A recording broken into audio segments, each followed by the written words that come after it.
നമസ്കാരം. സംവിധായകൻ ശാന്തിവിള ദിനേശിനെ അറിയാത്തവരായി ആരുമുണ്ടാകില്ല. എനിക്ക് ഒരു സഹോദര തുല്യനാണ് അദ്ദേഹം. കാരണം അദ്ദേഹത്തിനെ സംബന്ധിച്ചിടത്തോളം അദ്ദേഹത്തിന് യാതൊരു ദുശ്ശീലങ്ങളുമില്ല. പുകവലിയോ മദ്യപാനമോ പരസ്ത്രീ ബന്ധമോ അങ്ങനെ യാതൊരു വിധ ദുശ്ശീലങ്ങളുമില്ലാത്ത ഒരു വ്യക്തിയാണ് ശാന്തിവിള ദിനേശ്. അദ്ദേഹത്തിൻ്റെ ആകെയുള്ള ഒരു ദൂഷ്യമെന്ന് പറഞ്ഞാൽ ആരെയും മുഖത്ത് നോക്കി കാര്യം പറയാൻ അദ്ദേഹത്തിന്, ആരുടെ മുഖത്ത് നോക്കിയും കാര്യം പറയാൻ അദ്ദേഹത്തിന് യാതൊരു മടിയും ഇല്ല എന്നാണ്. അതാണ് അദ്ദേഹത്തിന് ശത്രുക്കൾ ഏറെ ഉണ്ടാകുന്നത്. 3 മാസങ്ങൾക്ക് മുൻപ് ശ്രീ ശാന്തിവിള ദിനേശ് ചേട്ടനുമായി ഞാനൊരു അഭിമുഖം നടത്തിയിരുന്നു, ഇവിടെ തിരുവനന്തപുരത്ത് വെച്ച് തന്നെ. അന്ന് ഞങ്ങൾ പല വിഷയങ്ങളും സംസാരിക്കുന്ന കൂട്ടത്തിൽ അദ്ദേഹം പറഞ്ഞത് 3ാം വട്ടവും പിണറായി സർക്കാർ അധികാരത്തിൽ വരുമെന്നാണ്. അത് അദ്ദേഹം കടുത്ത ഇടതുപക്ഷക്കാരനാണ്. ഇടതുപക്ഷത്ത് പിണറായി വിജയനെ ഉൾപ്പെടെ അദ്ദേഹം കുറ്റപ്പെടുത്തുമ്പോഴും അതിൽ നിന്ന് വ്യതിചലിക്കാൻ അദ്ദേഹം തയ്യാറല്ല.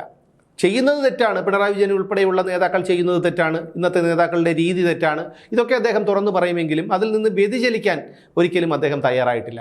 ഇവരൊക്കെ ഈ തെറ്റ് ചെയ്യുമ്പോഴും വീണ്ടും ഭരണത്തിലേക്ക് പിണറായി വിജയൻ തന്നെ മടങ്ങി വരണമെന്ന് തന്നെയായിരുന്നു കടുത്ത കമ്മ്യൂണിസ്റ്റുകാരനായ ശാന്തിവിള ദിനേശ് ചേട്ടൻ്റെ ആഗ്രഹം. അപ്പോൾ ഞങ്ങൾ വെച്ചിരുന്നൊരു പന്തയം, 3ാം വട്ടം പിണറായി സർക്കാർ അധികാരത്തിൽ വന്നില്ലെങ്കിൽ ഞാൻ എൻ്റെ മീശ എടുക്കുമെന്നുള്ളതായിരുന്നു ഞാൻ മുമ്പോട്ട് വെച്ചിരുന്ന ഒരു പന്തയം. പക്ഷേ അദ്ദേഹം പറഞ്ഞത് ഇനി അതിനെക്കുറിച്ച് കൂടുതൽ പറഞ്ഞാൽ ഞാൻ ഈ ആറ്റിൽ ചാടും. കരവന ആറ്റിൻ്റെ തീരത്ത് വെച്ചായിരുന്നു ആ ഒരു അഭിമുഖം ഷൂട്ട് ചെയ്തത്. അപ്പോൾ ഞാൻ കരവന ആറ്റിലേക്ക് ചാടുമെന്നൊക്കെ അദ്ദേഹം പറഞ്ഞു. എന്തായാലും ഇത് ഫലമറിഞ്ഞു. മെയ് 4-നാണ് റിസൾട്ട് അറിഞ്ഞത്. അതിനുശേഷം കനത്ത പരാജയം ഇടതുപക്ഷത്തിന് സംഭവിച്ചു. ഞാൻ പിന്നീട് ശാന്തിവിള ദിനേശ് ചേട്ടനെ വിളിച്ചിട്ടില്ല. പക്ഷേ ഈ അഭിമുഖം ഓർത്തു വെച്ചിരുന്ന പല പ്രേക്ഷകരും ഇതേക്കുറിച്ച് ഒന്ന് പറയണമെന്ന് പറഞ്ഞു. ആ ദൃശ്യങ്ങൾ മാത്രം, അതായത് ഞാനും ദിനേശ് ചേട്ടനും തമ്മിലുള്ള ആ അഭിമുഖത്തിനിടയിൽ ഞാൻ പന്തയം വെച്ച ഒരു ഭാഗം മാത്രം ഒന്ന് കാണുക. ഈ 2 പാർട്ടികൾ ഒരിക്കലും യോജിക്കാതെ നിൽക്കുകയും തമ്മിൽ തന്നെ പാര വയ്ക്കുകയും മറുവശത്ത് ആരുമില്ലാത്തൊരവസ്ഥ വരുമ്പോൾ പിണറായി തന്നെ ജയിക്കും. അതാണ് നമുക്കൊരു കാര്യം, ഇതേ സീറ്റ് ഈ മരം ഓർത്തു വെച്ചു.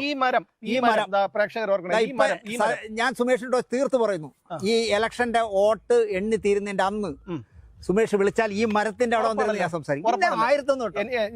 എനിക്ക് ഏറ്റവും ഇഷ്ടപ്പെടുന്ന ഒരു സംഭവമാണ് എന്റെ ഈ മീശ. അത് മാത്രമേ ഉള്ളൂ. എനിക്ക് മീശ വേണ്ട. ഞാനൊന്ന് പറയും, ഈ തവണ LDF അധികാരത്തിൽ വന്നാൽ ഞാൻ ഈ മീശ കറക്റ്റായിട്ട് മീശ എടുക്കുന്നത്. വളരുമല്ലോ, ഒരാഴ്ചത്തെ പ്രോഗ്രാമിലും മീശ ഉണ്ടാവില്ല. എന്തെങ്കിലും അത് നമ്മൾ പന്തയം വെക്കുമ്പോഴുള്ള നമ്മളുടെ ഒരു ഇതാണ്. നമ്മൾ പണ്ട് അതുകൊണ്ട് ഞാൻ എന്റെ മീശ എടുക്കും, പഠിക്കും. അത് ക്രൂരമാക്കണ്ട, ഒരു വശമൊന്നുമല്ല, 2 വശം. ദിനേശ് ചേട്ടൻ അത് തീർച്ചയായിട്ടും 2 സൈഡും. എന്നിട്ട് ദിനേശ് ചേട്ടനുമായിട്ട് ഞാൻ ഇവിടെ ഇരുന്ന് ഞങ്ങൾ സംസാരിക്കുക. എന്തുകൊണ്ട് ഇടതുപക്ഷം തോറ്റു അല്ലെങ്കിൽ എന്തുകൊണ്ട് ഈ പറയുന്ന മറ്റേ ടീം ജയിച്ചു എന്നുള്ളത് അന്ന് സംസാരിക്കാം. അപ്പൊ അങ്ങനെയാണെന്നുണ്ടെങ്കിൽ ഈ LDF അധികാരത്തിൽ വരുമെങ്കിൽ തീർച്ചയായിട്ടും ഈ പറഞ്ഞ പന്തയത്തിന് ഞാൻ തയ്യാറാണ്. ഞങ്ങളുടെ ഈ പന്തയം ഓർത്തു വെച്ചിരുന്ന പലരും പറഞ്ഞതിൻ്റെ അടിസ്ഥാനത്തിലാണ് ഞാനിപ്പോൾ ഈ ഒരു ദൃശ്യങ്ങൾ കാണിക്കുന്നത്. അന്ന് ആ അഭിമുഖത്തിൻ്റെ താഴെ വന്ന പല കമൻറ്റുകളിലും ഇതേക്കുറിച്ച് പറഞ്ഞിട്ടുണ്ടായിരുന്നു. ഈ തിരഞ്ഞെടുപ്പ് കഴിഞ്ഞ് ഫലം അറിഞ്ഞതിനു ശേഷം ഇതേക്കുറിച്ചൊന്ന് പറയണമെന്ന് പറഞ്ഞിരുന്നു. പക്ഷേ ഞാൻ ഈ കാര്യം മറന്നു പോവുകയും ചെയ്തു. പിന്നീടാണ് ഫലം അറിഞ്ഞതിന് ശേഷം ഓർത്തു വെച്ചിരുന്ന പലരും ഈ ഒരു കാര്യം ഓർമ്മിപ്പിച്ചത്. എന്തായാലും കമ്മ്യൂണിസം എന്ന് പറയുന്നത് ചിലർക്കൊക്കെ ഒരു വികാരമാണ്. അവരൊക്കെ അതിൽ നിന്ന് വ്യതിചലിക്കാൻ തയ്യാറല്ല. അതുകൊണ്ട് തന്നെ ശാന്തിവിള ദിനേശ് ചേട്ടനെ കുറ്റപ്പെടുത്തേണ്ട കാര്യമൊന്നുമില്ല. അദ്ദേഹത്തിൻ്റെ ഒരു നിലപാടാണ്. ചിലർക്ക് എന്തൊക്കെ വന്നാലും ഏതൊക്കെ പ്രതിസന്ധി ഉണ്ടായാലും അവരൊക്കെ ആ പാർട്ടിയിൽ ഉറച്ചു നിൽക്കുന്നവരാണ്. അത്തരത്തിൽ ഒരാളാണ് ശാന്തിവിള ദിനേശും. തെരഞ്ഞെടുപ്പ് ഫലം അറിഞ്ഞതിന് ശേഷം വീണ്ടും ഒരു അഭിമുഖം തരാമെന്ന് അദ്ദേഹം അന്ന് പറഞ്ഞിട്ടുള്ളതാണ്. പക്ഷേ ഇനി അതിന് തയ്യാറാകുമോ എന്ന് എനിക്ക് ഉറപ്പില്ല. എന്തായാലും ഞാൻ അദ്ദേഹത്തെ വിളിക്കും, ക്ഷണിക്കും. അദ്ദേഹം തയ്യാറായാൽ ആ അഭിമുഖവും ഞാൻ നിങ്ങളുടെ മുന്നിലെത്തിക്കും.